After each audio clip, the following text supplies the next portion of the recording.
Hi friends, வெண்டைக்காய் மசாலா பொரியல் பார்க்கலாமா? அதுக்கு முன்னாடி இந்த வீடியோ உங்களுக்கு பிடிச்சிருந்தா சப்ஸ்கிரைப் பண்ணிக்கோங்க. சப்ஸ்கிரைப் பண்ணிவிட்டு பாருங்கள்.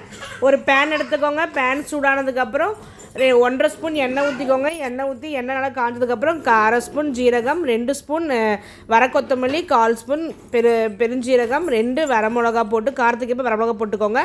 நான் பச்சை கடலக்காய் 2 கைப்பிடி போட்டிருக்கேன். உங்களுக்கு வறுத்த கடலக்காய் வந்தாலும் போட்டுக்கலாம். வறுத்து நிலக்கடலையும் போட்டுக்கலாம், பச்சை நிலக்கடலையும் போட்டுக்கலாம். போட்டு நல்லா வறுத்து நல்லா பச்சை வாசம் நல்லா வறுத்துக்கோங்க. வறுத்து ஒரு மிக்ஸி ஜாரில் போட்டு நல்லா ஆற வச்சு பவுட்ரு பண்ணி எடுத்துக்கோங்க.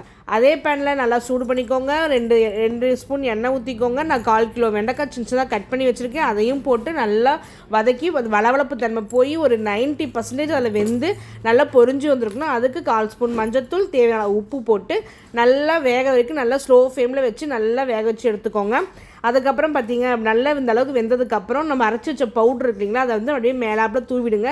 தூவிட்டு ரெண்டும் நல்லா பைன் ஆகி மிக்ஸ் ஆகி வரணும். அப்புறமேல் பார்த்திங்கன்னா நல்லா மிக்ஸ் ஆகி வரப்போ நான் ஸ்லோ ஃப்ளேமில் வச்சு நல்லா அந்த வாசமே பார்த்திங்கன்னா செம்மையாக இருக்கும். இது மட்டும் செஞ்சு பாருங்கள். ஒரு தட்டு சோறு சாப்பிட்லாங்க.